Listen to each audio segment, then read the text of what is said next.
Cinderella. Once there was a gentleman who married, for his second wife, the proudest and most haughty woman that was ever seen. She had, by a former husband, 2 daughters of her own humor, who were, indeed, exactly like her in all things. He had likewise, by another wife, a young daughter, but of unparalleled goodness and sweetness of temper, which she took from her mother, who was the best creature in the world. No sooner were the ceremonies of the wedding over, but the mother-in-law began to show herself in her true colors. She could not bear the good qualities of this pretty girl, and the less, because they made her own daughters appear the more odious. She employed her in the meanest work of the house. She scoured the dishes, tables, etc., and scrubbed Madame's chamber, and those of Mrs., her daughters. She lay up in a sorry garret, upon a wretched straw bed, while her sisters lay in fine rooms, with floors all inlaid, upon beds of the very newest fashion, and where they had looking-glasses so large that they might see themselves at their full length from head to foot. The poor girl bore all patiently, and dared not tell her father, who would have rattled her off, for his wife governed him entirely. When she had done her work, she used to go into the chimney corner, and sit down among cinders and ashes, which made her commonly be called Cinderwench, but the youngest, who was not so rude and uncivil as the eldest, called her Cinderella. However, Cinderella, notwithstanding her mean apparel, was 100 times handsomer than her sisters, though they were always dressed very richly. It happened that the king's son gave a ball, and invited all persons of fashion to it. Our young misses were also invited, for they cut a very grand figure among the quality. They were mightily delighted at this invitation, and wonderfully busy in choosing out such gowns, petticoats, and head-clothes as might become them. This was a new trouble to Cinderella, for it was she who ironed her sisters' linen, and plaited their ruffles. They talked all day long of nothing but how they should be dressed. "For my part," said the eldest, "I will wear my red velvet suit with French trimming." "And I," said the youngest, "shall have my usual petticoat, but then, to make amends for that, I will put on my gold-flowered manteau, and my diamond stomacher, which is far from being the most ordinary one in the world." They sent for the best tire-woman they could get to make up their headdresses and adjust their double pinners, and they had their red brushes and patches from Mademoiselle de la Poche. Cinderella was likewise called up to them to be consulted in all these matters, for she had excellent notions, and advised them always for the best, nay, and offered her services to dress their heads, which they were very willing she should do. As she was doing this, they said to her, "Cinderella, would you not be glad to go to the ball?" "Alas," said she, "you only jeer me. It is not for such as I am to go thither." "Thou art in the right of it," replied they. "It would make the people laugh to see a Cinderwench at a ball." Anyone but Cinderella would have dressed their heads awry, but she was very good, and dressed them perfectly well. They were almost 2 days without eating, so much were they transported with joy. They broke above a dozen laces in trying to be laced up close, that they might have a fine slender shape, and they were continually at their looking-glass. At last the happy day came. They went to court, and Cinderella followed them with her eyes as long as she could, and when she had lost sight of them, she fell a-crying. Her godmother, who saw her all in tears, asked her what was the matter. I wish I could, I wish I could. She was not able to speak the rest, being interrupted by her tears and sobbing. This godmother of hers, who was a fairy, said to her, Thou wishest thou couldst go to the ball, is it not so? Why yes, cried Cinderella, with a great sigh. Well, said her godmother, be but a good girl, and I will contrive that thou shalt go. Then she took her into her chamber, and said to her, Run into the garden, and bring me a pumpkin. Cinderella went immediately to gather the finest she could get, and brought it to her godmother, not being able to imagine how this pumpkin could make her go to the ball. Her godmother scooped out all the inside of it, having left nothing but the rind, which done, she struck it with her wand, and the pumpkin was instantly turned into a fine coach, gilded all over with gold. She then went to look into her mouse-trap, where she found 6 mice, all alive, and ordered Cinderella to lift up a little the trapdoor, when, giving each mouse, as it went out, a little tap with her wand, the mouse was that moment turned into a fine horse, which altogether made a very fine set of 6 horses of a beautiful mouse-colored dapple-gray. Being at a loss for a coachman. I will go and see, says Cinderella, if there is never a rat in the rat-trap we may make a coachman of him.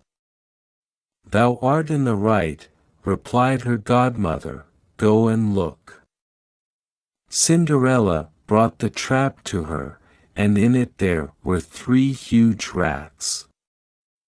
The fairy made choice of one of the 3 which had the largest beard, and, having touched him with her wand, he was turned into a fat, jolly coachman, who had the smartest whiskers eyes ever beheld. After that, she said to her, Go again into the garden, and you will find 6 lizards behind the watering pot, bring them to me.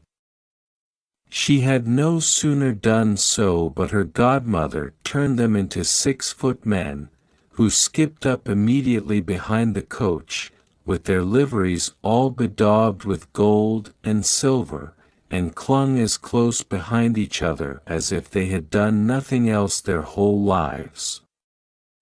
The fairy then said to Cinderella, Well, you see here an equipage fit to go to the ball with. Are you not pleased with it? Oh! Yes, cried she, but must I go thither as I am, in these nasty rags? Her godmother only just touched her with her wand, and, at the same instant, her clothes were turned into cloth of gold and silver, all beset with jewels. This done, she gave her a pair of glass slippers, the prettiest in the whole world. Being thus decked out, she got up into her coach, but her godmother, above all things, commanded her not to stay till after midnight, telling her, at the same time, that if she stayed one moment longer, the coach would be a pumpkin again, her horses mice, her coachman a rat, her footmen lizards, and her clothes become just as they were before. She promised her godmother she would not fail of leaving the ball before midnight, and then away she drives, scarce able to contain herself for joy. The king's son, who was told that a great princess, whom nobody knew, was come, ran out to receive her. He gave her his hand as she alighted out of the coach, and led her into the ball, among all the company. There was immediately a profound silence. They left off dancing, and the violin ceased to play, so attentive was everyone to contemplate the singular beauties of the unknown newcomer. Nothing was then heard but a confused noise of "Ha! How handsome she is! Ha! How handsome she is!" The king himself, old as he was, could not help watching her, and telling the queen softly that it was a long time since he had seen so beautiful and lovely a creature. All the ladies were busied in considering her clothes and headdress, that they might have some made next day after the same pattern, provided they could meet with such fine material and as able hands to make them. The king's son conducted her to the most honorable seat, and afterward took her out to dance with him. She danced so very gracefully that they all more and more admired her.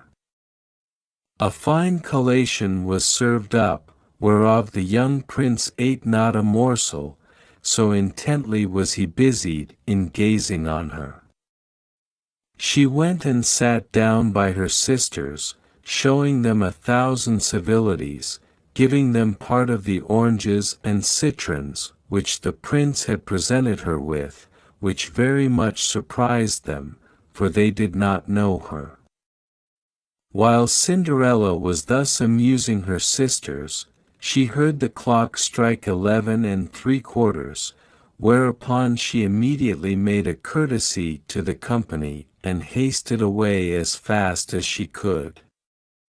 When she got home she ran to seek out her godmother, and, after having thanked her, she said she could not but heartily wish she might go next day to the ball, because the king's son had desired her. As she was eagerly telling her godmother whatever had passed at the ball, her two sisters knocked at the door, which Cinderella ran and opened. "How long you have stayed!" cried she, gaping, rubbing her eyes and stretching herself as if she had been just waked out of her sleep. She had not, however, any manner of inclination to sleep since they went from home. "If thou hadst been at the ball," said one of her sisters, "thou wouldst not have been tired with it. There came thither the finest princess, the most beautiful ever was seen with mortal eyes. She showed us 1,000 civilities, and gave us oranges and citrons." Cinderella seemed very indifferent in the matter. Indeed, she asked them the name of that princess, but they told her they did not know it, and that the king's son was very uneasy on her account and would give all the world to know who she was. At this Cinderella, smiling, replied, "She must, then, be very beautiful indeed. How happy you have been! Could not I see her? Ah! Dear Miss Charlotte, do lend me your yellow suit of clothes, which you wear every day." To be sure," cried Miss Charlotte, "lend my clothes to such a dirty cinderwench as thou art. I should be a fool." Cinderella, indeed, expected well such answer, and was very glad of the refusal, for she would have been sadly put to it if her sister had lent her what she asked for jestingly. The next day the two sisters were at the ball, and so was Cinderella, but dressed more magnificently than before.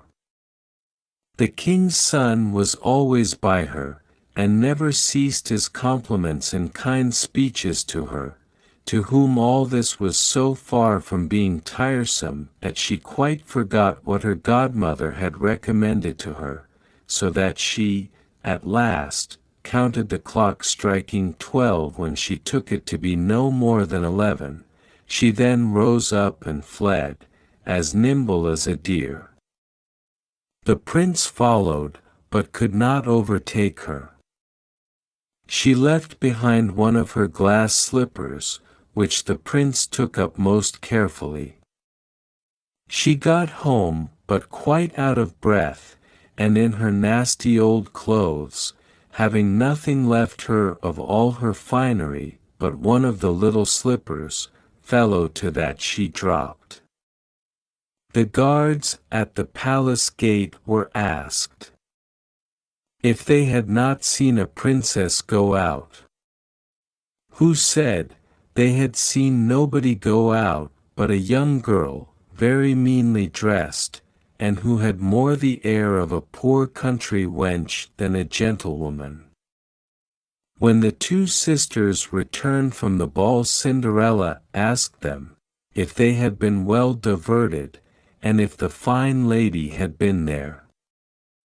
They told her, yes, but that she hurried away immediately when it struck 12, and with so much haste that she dropped one of her little glass slippers, the prettiest in the world, which the king's son had taken up, that he had done nothing but look at her all the time at the ball, and that most certainly he was very much in love with the beautiful person who owned the glass slipper. What they said was very true, for a few days after the king's son caused it to be proclaimed, by sound of trumpet, that he would marry her whose foot the slipper would just fit.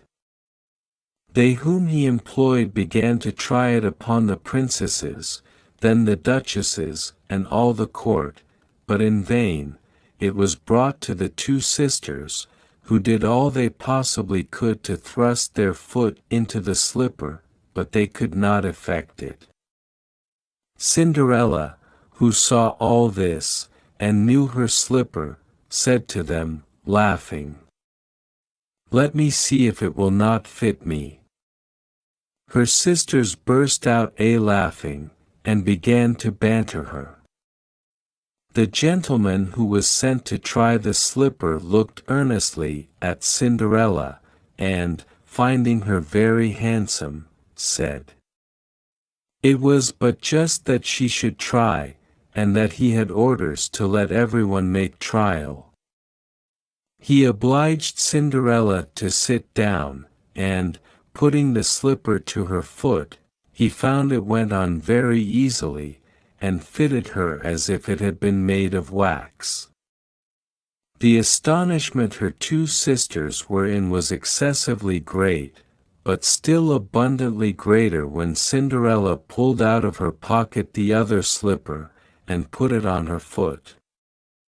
Thereupon, in came her godmother, who, having touched with her wand Cinderella's clothes, made them richer and more magnificent than any of those she had before.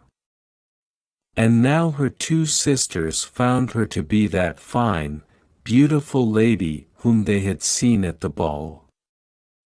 They threw themselves at her feet to beg pardon for all the ill treatment they had made her undergo. Cinderella took them up, and, as she embraced them, cried that she forgave them with all her heart, and desired them always to love her. She was conducted to the young prince, dressed as she was. He thought her more charming than ever, and, a few days after, married her. Cinderella, who was no less good than beautiful, gave her two sisters lodgings in the palace.